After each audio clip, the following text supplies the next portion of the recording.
new circlips, new pin in it. Here's your new piston. I already know what they look like. They're a work of art. You got coatings on the side. The shininess on the underside. Wiseco makes these out of different material than the OEM. If you look at the top, you will notice that this is what they call a flat top. It's flat. It's got dishes in it. And see those rings go? It's lifted up. That is why this is a 14-to-1 and this is the 12.5. Your dishes right here, the reliefs for the valves, those are smaller reliefs. These pistons, these valves are smaller than these. You put them on backwards, the intake would hit the small one, immediately bust everything up. Most pistons that are ever on the market. Wiseco makes really top quality stuff. These are the rings, little groove. So you got the oil ring, and then you got the compression. I took the rings out of the package. It's always a good idea to try to check on these. That's cool. And it's if you put it in here like this, and you check the gap, and I know you're supposed to mic it all out, but if there's air in here, they're kind of tight, but you see a little bit, a couple thousandths gap in there. You can look on the directions and it'll give you the right amount. Of all the years I've done, Wiseco stuff has been so accurate that I should be checking it, but their stuff is pretty much spot on. But it's always good to just double check it, make sure. You know, something goofy could always go wrong. Maybe there's labeled wrong, whatever. But so far, that was really good. Now, what you have these, I should have laid these out a little better for you. There is the two oil rings. Here's the expander that goes in between them.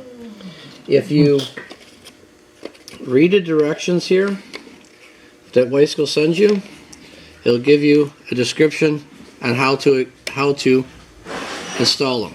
I would put the first ring on. I know you put the expander on first, and so you get one on there, and then you put the expander on there. These are either way. The key is when you put them on, the expander's got a butt up to it. If it overlaps, that's when you got a problem. You don't want it to overlap.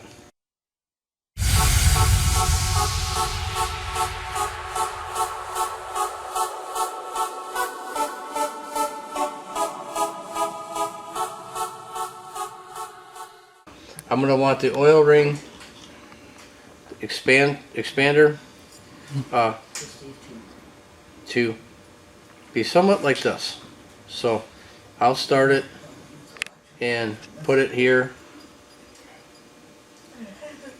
I know in the directions they got me putting the expander on first and then the other rings, but I was going to try to put them in the same line of it, and we'll put them on.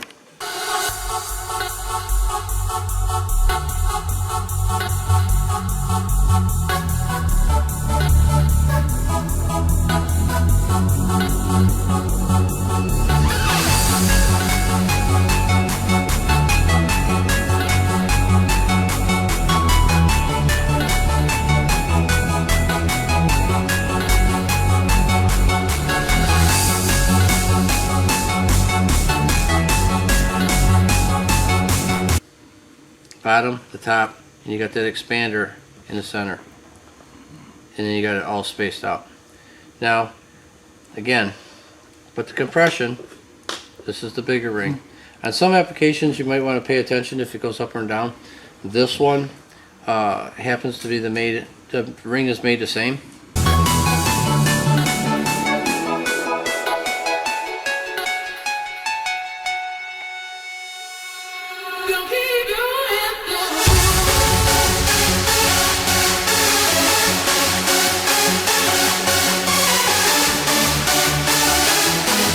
Kind of left this out. These are always enjoyable. Everybody's got their own way. But biggest thing is what you don't really want to do is this end clip. you don't want it ending in that groove. It's probably okay. However, if something were to go wrong, that would be a culprit. So you want to install this ring, and I usually like to install them like this, but all of them down or sideways. Everyone's got their own little opinion what it should be, but the only thing I'm really against is having, when you get done installing them, if it's just barely at that notch or the crack opening is right through this groove right there, that's usually it may be okay, but maybe just superstitious. But if something's going to go wrong and it's going to come loose, it's going to be because it's there. So I'm going to try to get this installed. Everyone's got their own little ways. Sometimes I change it up, but depending on the size of the piston, I try to get some of the stuff started. But these are always really enjoyable. Not really.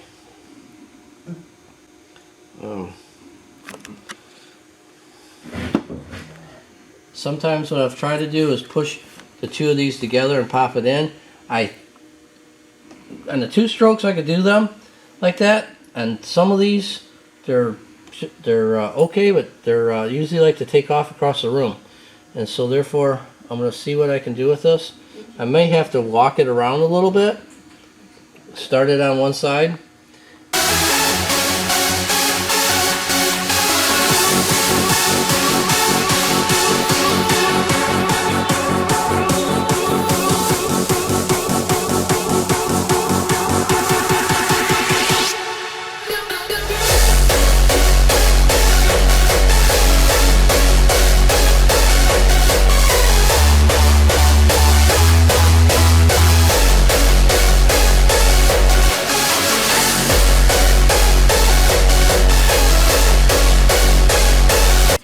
What I did is I put the pin in there and slide it all the way in, and it slid in really nice and smooth.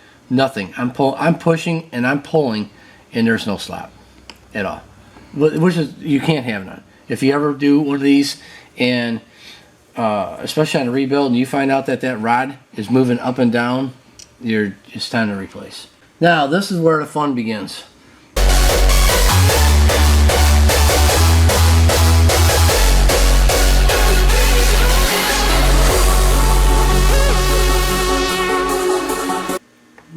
I wanted to slide that a little bit, like I told you, where the gap is right at the very top of the piston, and I did so, and so it's installed. It's good to go.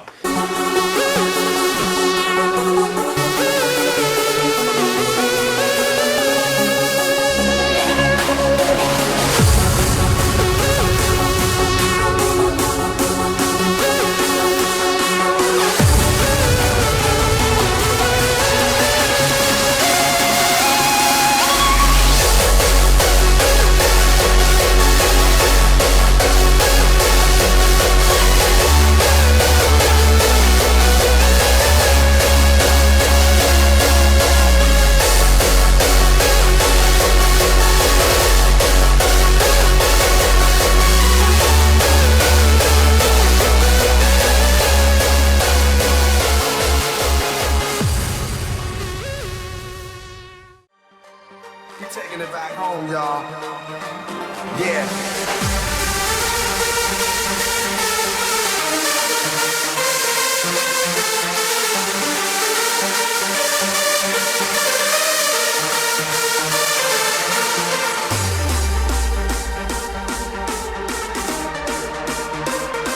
The key is not to force nothing.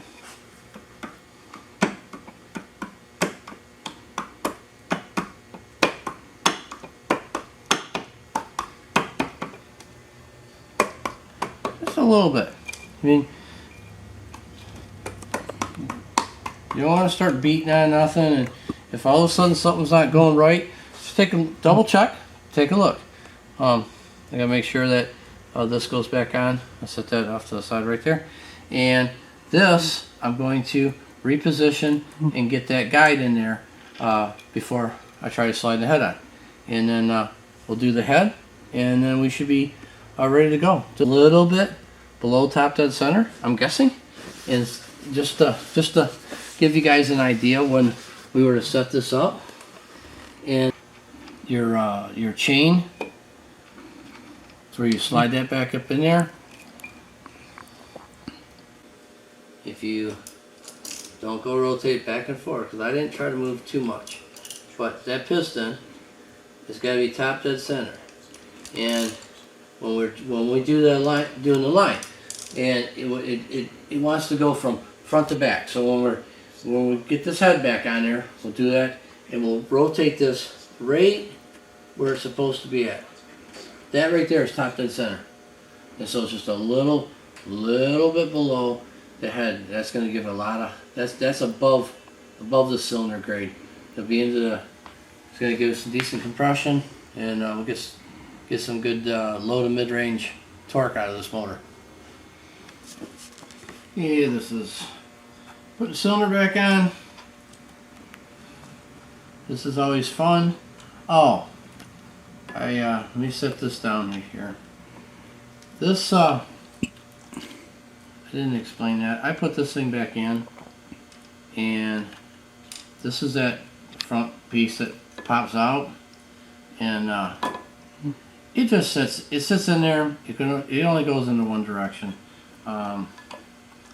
and it pops out right here. Right. It sits right there. It sits in that notch, and you just slide it in there, and it sits in the notch, and it stays right there. So.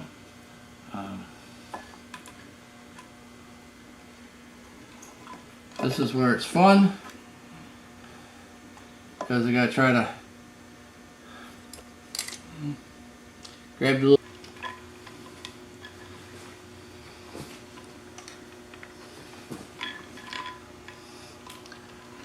Sometimes I just think it better off let the thing drop to the ground, but I don't do it. Okay, now.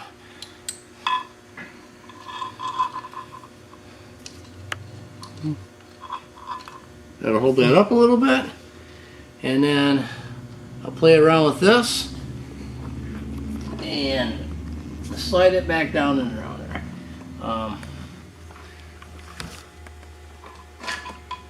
Right there.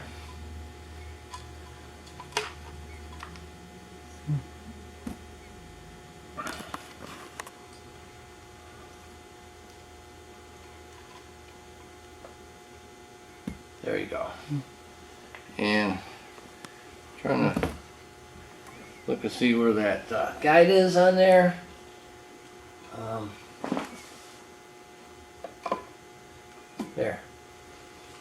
There she goes. I can set this off to the side again. I can hit it, and we'll start getting the cams ready to slide back into place. This will go here, but before I do that, I pulled these clips off of here. Sometimes they stay, sometimes they don't, but if they don't, they get lost. So I put this in here, like right here, and these are super important. These are made out of, I don't know if they're stainless or whatever metal they are. That keeps your cam from sliding back and forth. Very important. You don't want to drop them down in the motor.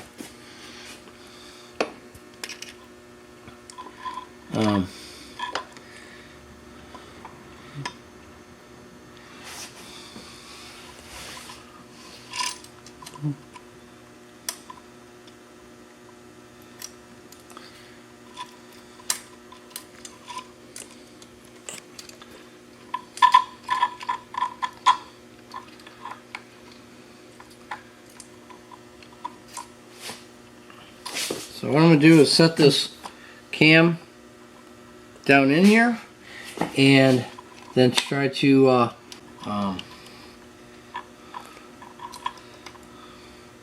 gotta kind of play a game back and forth of where that's going to sit, because once it's there, you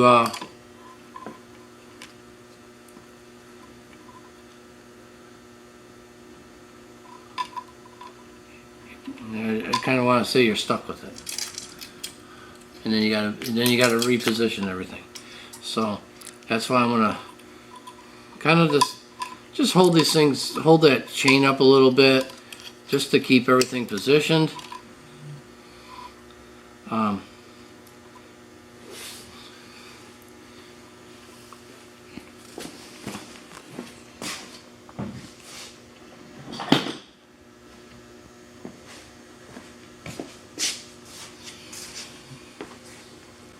Remember that thing has got to be at top dead center.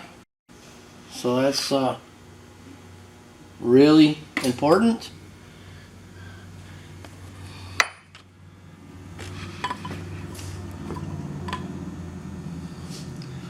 Set that there for a second, because when I drop it back into place, it's going to have to be there. But I got to double check where I wanted the top dead center, which is right there. Get it positioned close to where I wanted it. When, remember I told you about the timing, and that's like ultimately important. You want to top dead center. It's got a little pressure on it. Top dead center is just right there, right there. And if you look at this first cam, I'm backing it away, and I got the notch there, and the notch is there. Okay, so the front side of this cam is where it's supposed to be at. And we're going to double check everything once I put the second cam in. Make sure that that isn't supposed to be degreed in one way or the other, but I won't really know for sure until I set that other one there. And if it is, then I have to do this all over again and set it back over into place. But it's either got to be right, or it's going to be not right. You're going to have a hard time starting this thing. It's not going to like it. Okay, position that up. And get that out of the way. And I'm going to set this other cam down in place.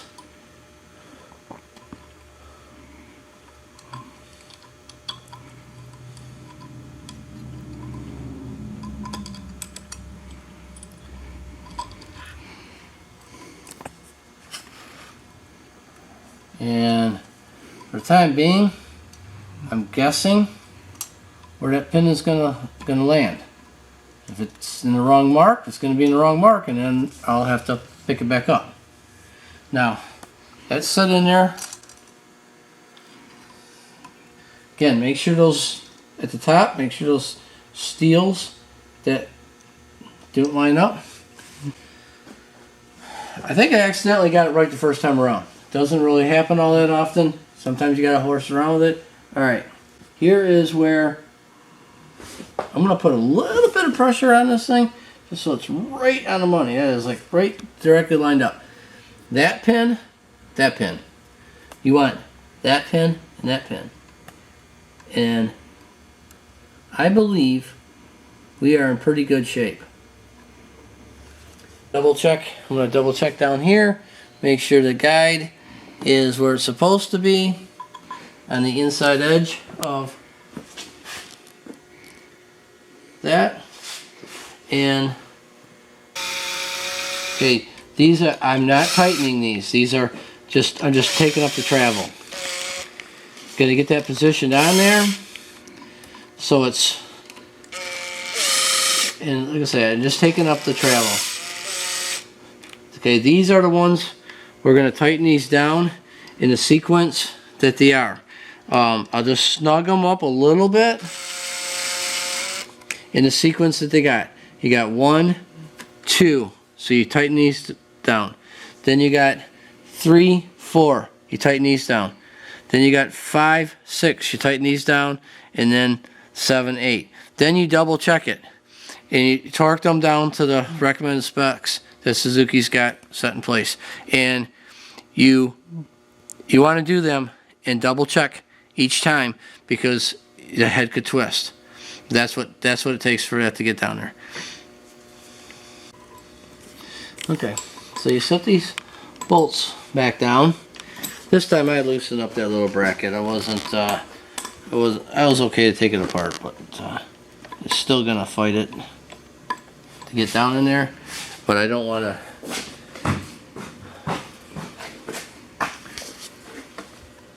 I don't want to take the cylinder back up. So I loosened this stuff up. The wiring on these are, they're busy. But this was the only one that was a little bit tricky. And so you got to pop that down. I'll put the bolt back in there, and then that'll be fine. Here's both bolts. You'll know which one you're putting in wrong. The dark ones are in oil. This one's on the other one. So we'll slip those back down, and then we'll be set to go.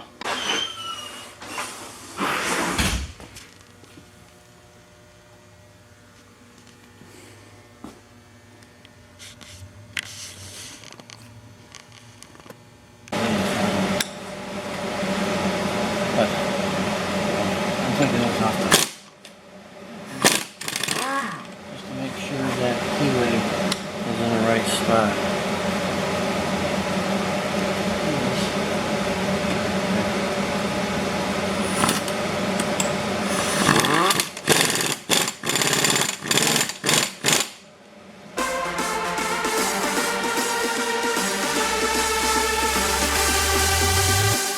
Yeah.